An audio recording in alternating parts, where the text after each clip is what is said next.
Hello there. This is the Russian Kettlebell Swing. It's not just a kettlebell exercise, it's the kettlebell exercise. But did you know that there are several techniques for performing this exercise? And today, I'm going to teach you what they are and their pros and cons to make you a more informed swinger. Now, first I will show you, then I will tell you. This is technique 1. Now, technique 2. And finally, technique 3. Now, technique 1 and technique 2 are both versions of what's known as the hardstyle kettlebell swing, which is the most common technique you'll see people using. The main difference is where the dominant effort is occurring from. In the case of technique 1, it's the knees driving the kettlebell more upward, as opposed to technique 2, which uses a hip hinge to propel the kettlebell forward instead of up, with very little motion or effort happening at the knees at all. Now, there are hardstyle purists out there that will tell you that this knee-dominant approach is not the proper way to swing kettlebell.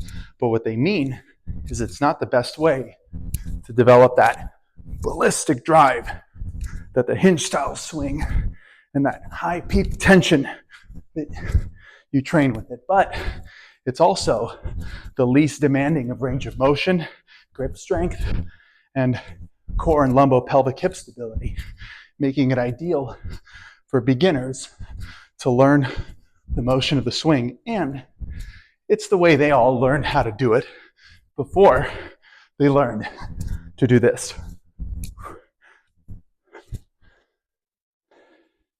Now, being ideal for beginners is really the biggest pro to the knee dominant swing. It allows you to get comfortable with the motion without putting your back in a more vulnerable position with a high hip hinge.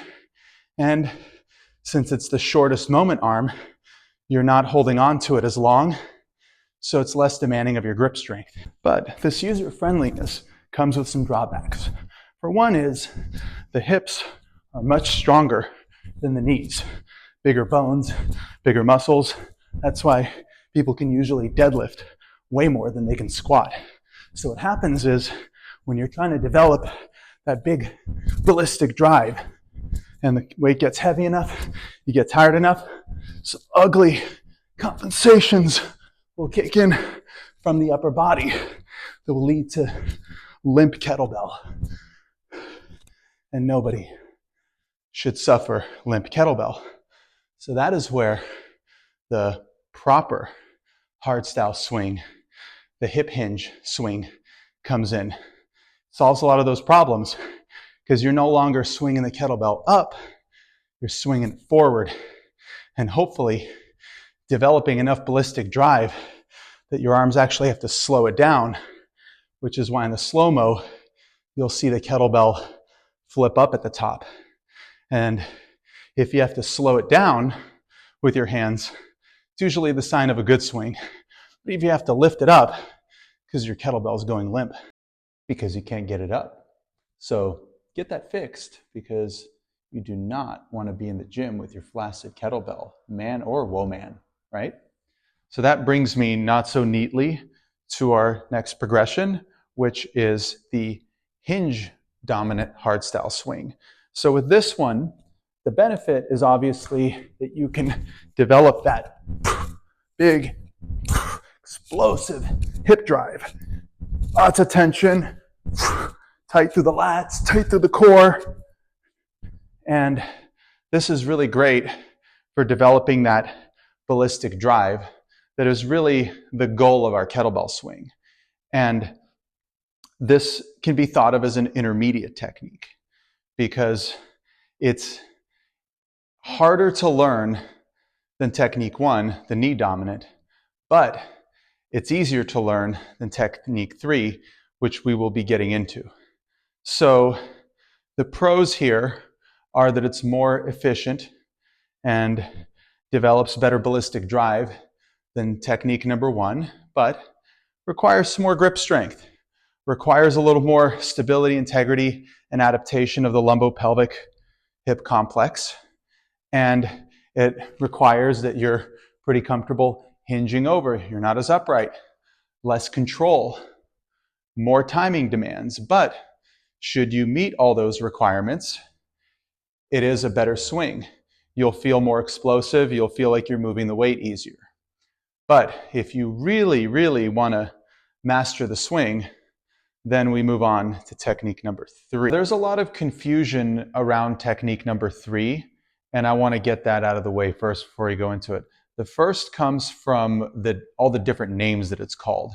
It's called sports style swing, it's called giddy boy style swing, Russian pendulum, and even soft style, which I don't think pertains to what we're doing, so that's probably the biggest misnomer. So this technique does come out of kettlebell sport, which is why sports style swing.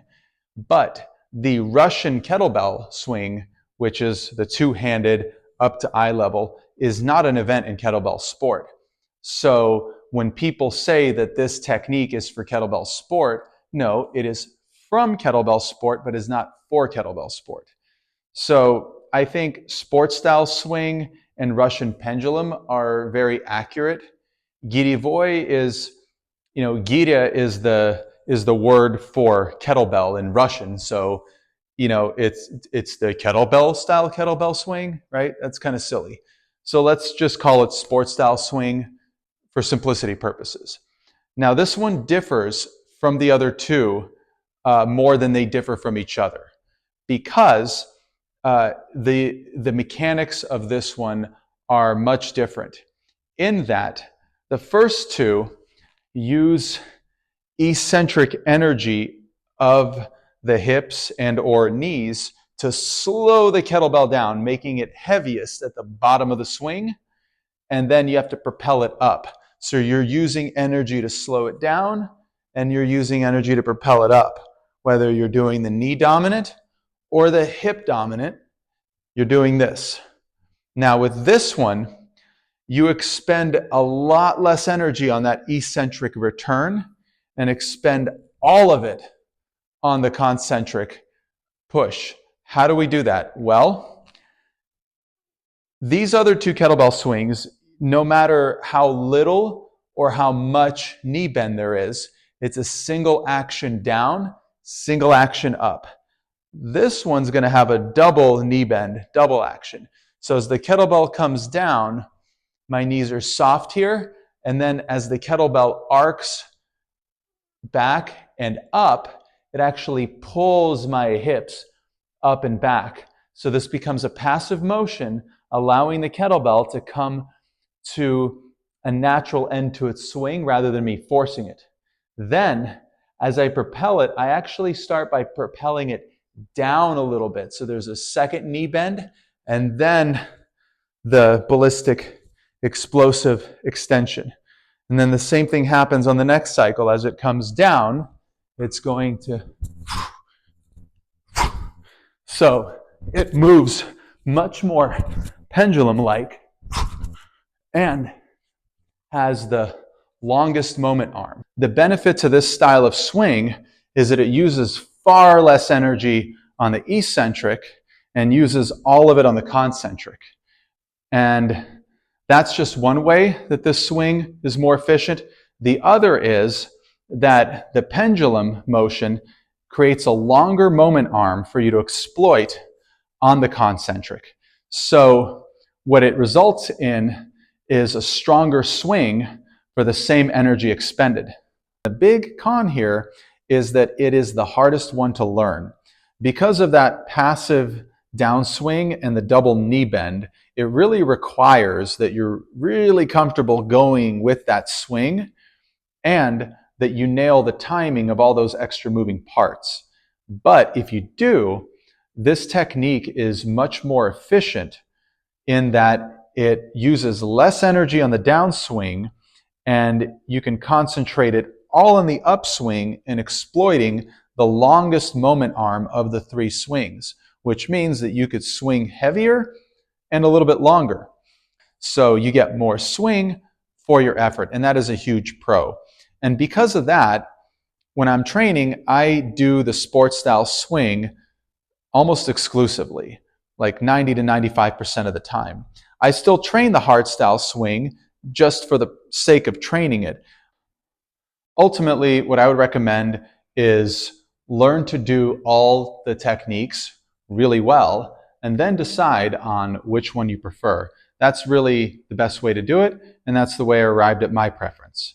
So with that, that concludes our tutorial today. Thank you very much for watching. Make sure to like and subscribe, and I will see you next time.